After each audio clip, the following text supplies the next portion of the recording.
తమకు ఇష్టమైన ప్రాంతాలకు తీసుకెళ్తూ రంగారెడ్డి జిల్లాకు అన్యాయం చేస్తున్నామంటారు. మాట మీరు కాంగ్రెస్ పార్టీ 2019లో కాంగ్రెస్ పార్టీ అధికారంలోకి వస్తే రంగారెడ్డి జిల్లాకి ఎలా న్యాయం చేస్తారు? ప్రాణహిత చేవేళ్ళని పాత డిజైన్ మళ్ళీ పునరుద్ధరించి నీటిని తీసుకొచ్చే అవకాశం ఏమైనా ఉందంటారా? మనం 3 విషయాలు మాట్లాడుకుందాం నాగరాజు. నీళ్లు, నిధులు, నియామకాల పట్ల. ప్రాణహిత చేవేళ్ళని పాత డిజైన్తో పాటు ఏదైతే మన ప్రాంతానికి రావాల్సిన నీటి ఉందో అది ముమ్మాటి కాంగ్రెస్ పార్టీ అధికారంలోకి వస్తే తిరిగి ఆ పనులు మొదలు పెడతామని వాగ్దానం ఇస్తున్నాం. పాలమూరు రంగారెడ్డి ప్రాజెక్ట్ ఏదైతే మేము మొదలు పెట్టామో, జూరాలకి వెళ్ళి లిఫ్ట్ చేసి నీళ్లు తీసుకురావాలని నేనైతే ప్రపోజల్ పెట్టామో ఆ ప్రాజెక్ట్కి మళ్ళీ మేము ప్రాణం పోస్తాం. ఆ ప్రాజెక్ట్ కట్టి మా రైతులకు న్యాయం చేసే ఒక ప్రక్రియ మొదలు పెడతాం. 2, జోనల్ వేస్ట్ ఏదైతే మనం నియామకాల విషయం మాట్లాడుతున్నామో, హైదరాబాద్, రంగారెడ్డి పరిసర కొత్త జిల్లాలు అయితే ఏర్పాటు చేశారో ఈ అన్ని జిల్లాలను కలిపి కొత్త జోన్ ఒకటి ఏర్పాటు చేయాల్సిన ఆవశ్యకత ఉన్నది. అదొకటి ఏర్పాటు చేసే ఒక ప్రక్రియ కూడా మేము మొదలు పెడతాం. 3వది నిధులు. సపరేట్ డెవలప్మెంట్ బోర్డు వేసుకుంటాం మేము. మా దగ్గర ఏదైతే డబ్బులు మీరు సంపాదిస్తున్నారో, ఏదైతే రిజిస్ట్రేషన్ ద్వారానో, సినరేజ్ ద్వారానో, టోల్ ట్యాక్స్ ద్వారానో ఈ డబ్బునంతా కూడా మా జిల్లాలనే ఖర్చు పెట్టే ఒక కొత్త బోర్డు ఏదైతే హుడా ఉందో ఆ విధంగా కొత్త బోర్డు ఏర్పాటు చేసి మా నిధులు మా దగ్గరనే ఖర్చు పెట్టే ఒక ప్రక్రియ మేము చేసుకుంటాం. ఈ 3 అంశాల మీద మాకు సంపూర్ణమైన క్లారిటీ ఉంది. ఈ విషయం మేము ప్రజల ముందు పెడతాం, వాళ్ళ నుంచి మద్దతు కొడతాం. అంటే కాంగ్రెస్ పార్టీ ప్రభుత్వం వస్తే ఆ ప్రభుత్వంలో అంటే రాష్ట్ర ముఖ్యమంత్రి కావచ్చు, ఇతర మీ అంటే రంగారెడ్డి జిల్లాకు న్యాయం చేసే విధంగా మీకు అనుకూలంగా వ్యవహరిస్తారని మీరు భావిస్తున్నారా? రానున్న వ్యక్తి కాంగ్రెస్ పార్టీ నుంచి ఎవరు నాయకత్వం వహిస్తున్న వ్యక్తి అయినా కూడా సంపూర్ణమైన మా మద్దతు వాళ్ళకుంటూ, మా సమస్యల పట్ల ఆయన మద్దతు మాకు ఉంటుందని కూడా మేము కోరుకుంటున్నాం. కాంగ్రెస్ పార్టీ అధికారంలోకి వస్తే ఈ అంశాలపైన సంపూర్ణమైన మద్దతు ప్రభుత్వం నుంచి కూడా ఉంటుందని మేము ఆశిస్తున్నాం కదా, ఉంటుందని మేము గ్యారెంటీగా చెప్తున్నాం.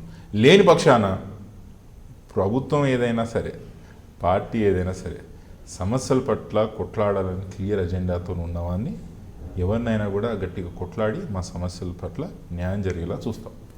చేవెళ్ళ నుంచి మీరు, మహేశ్వరం నుంచి అమ్మగారు గెలవడానికే మీరు ఈరోజు అభివృద్ధి జపం చేస్తున్నారు, ఇలా చేస్తాం అలా చేస్తామని అనుకోవచ్చా? లేక నిజంగా అంటే రంగారెడ్డి జిల్లా ప్రజల మీద మీకు అంత అభిమానం ఉందనుకోవచ్చు?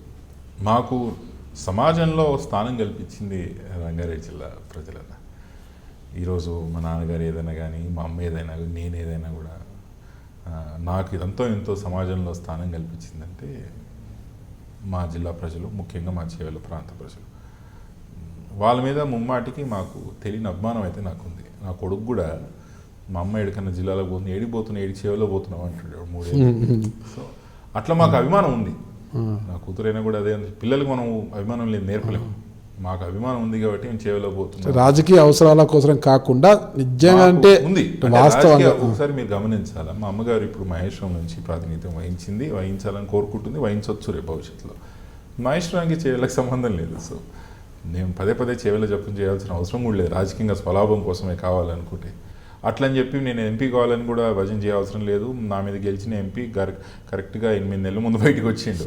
ఆయన ఎవరో కూడా ఆ రోజు తెలియదు, ఈ రోజు కాక తెలియదు. సో దానికోసం రాజకీయ స్వలాభం కోసం మా ప్రాంతం భజన చేయాల్సిన అవసరం లేదు. మాకు ముమ్మాటికి మా ప్రాంతం ఏదో విధంగా మేము దాన్ని సాయపడాలా దాని అభివృద్ధిలో అనే ఒక ఆలోచన వ్యక్తులు నేనైనా మా అమ్మగారైనా. దాంట్లో ఎటువంటి రాజకీయ కోణం లేదు. మొత్తం రంగారెడ్డి జిల్లాని మనం పక్కన పెడితే మొత్తం తెలంగాణ స్వరూపము ఎలా ఉండాలనుకుంటున్నారు మీరు? 2019లో కాంగ్రెస్ పార్టీ అధికారంలోకి వస్తే తెలంగాణ రాష్ట్రము ప్రజలు ఏ విధంగా కళలు కన్నారు అవన్నీ మీకు తెలుసు. ఆ కళల ఆశల మేరకు ఆ స్వరూపం ఏ విధంగా ఉండాలనుకుంటున్నారు? మీకు మొదలు చెప్పాను, తెలంగాణ ప్రాంతం ఆర్థికంగా, సామాజికంగా, రాజకీయంగా స్వతంత్ర ఎంటిటీ ఉండాలని చెప్పుకుంటూ వచ్చాను. కానీ ఏ విధంగా ఉండాలి నాది ఒక కళ అంటే, ఇప్పుడు మీరు అనుకుంటారు కదా మాది కూడా ఒక విజన్ ఉండాలి, తెలంగాణ ఖచ్చితంగా ఉండాలి, విజన్ ఉండాలి. ముఖ్యమంత్రి గారు వాళ్ళ యొక్క కుటుంబ సభ్యులు, అధికారంలో ఉన్న పెద్దలందరూ కూడా బంగారు తెలంగాణకు బాటలేద్దాం రండి, బంగారు తెలంగాణలో కలుగుతాం రండి అని అంటారు. అసలు ఎప్పుడు బంగారు తెలంగాణ అవుతుంది నాగరాజన్న అంటే, కేసీఆర్ అండ్ ఫ్యామిలీ బంగారంగా మారితే తెలంగాణలో బంగారు తెలంగాణ రాదు. కరీంనగర్లో ఉన్న నేస కార్మికులు వాళ్ళు నేసిన చీరలకి లక్షల రూపాయలు పలికినప్పుడు మనం బంగారు తెలంగాణ అవుతాం. కానీ కవితమ్మ కోట్ల రూపాయలు తీసుకెళ్ళి విదేశాల్లో బతుకమ్మ ఆడినప్పుడు బంగారు తెలంగాణ కాం మనం. మహబూబ్నగర్ జిల్లాలో వలస కూలీలు వలసలు మాని వాళ్ళ పొలాల్లో సిర్లు మాణిక్యాలు వరలు పండించినప్పుడు మనం బంగారు తెలంగాణ అవుతాం. కానీ హరీష్ అన్న ఎంతమంది ఆంధ్ర కాంట్రాక్టర్లకి కాంట్రాక్ట్ ఇచ్చినప్పుడు మనం బంగారు తెలంగాణ. హైదరాబాద్లో ఉన్న హైదరాబాద్ మహానగరాన్ని ఏదైతే డాలస్ మరియు వీళ్ళు అంకారాలాగా చేస్తా అని చెప్పినారో ఆ రోజు మనం బంగారు తెలంగాణ అవుతాం. కానీ కేటీఆర్ ఎంతమంది సినిమాలకు క్లాపులు కొట్టినాడు, ఇన్ని విదేశాలు టూర్లు కొట్టినప్పుడు మనం బంగారు తెలంగాణ కాము. తెలంగాణ ప్రాంతంలో ఉన్న యువతులు అందరూ కూడా విద్యావంతులై ఉద్యోగవంతులై సమర్థవంతులైనప్పుడు మనం బంగారు తెలంగాణ అవుతాం. కానీ గడిలకు నిర్మించుకొని గడిల ద్వారా తెలంగాణ రాష్ట్రాన్ని నడపాలనే ఆలోచన ముఖ్యమంత్రి గారు ఉన్నప్పుడు మనం బంగారు తెలంగాణ కాము. తెలంగాణ ఈరోజు ఎన్నో బలిదానాలు పునాదుల మీద తెలంగాణ రాష్ట్రం ఏర్పడింది.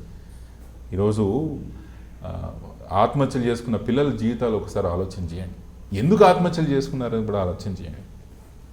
ఇషాంక్ రెడ్డి ఆత్మహత్య చేసుకున్నది కేటీఆర్ ఈరోజు మన పైన రాజ్యం వేయడానికి కాదు. యాదిరెడ్డి ఢిల్లీకి పోయి ఊరేసుకున్నది కవితమ్మ ఢిల్లీలో దర్బారు నడపనికే కాదు. శ్రీకాంత్ చారి పెట్రోల్ పోసుకొని కాల్చుకున్నది హరీష్ రావు మన మీద పెత్తనం చేయనికే కాదు.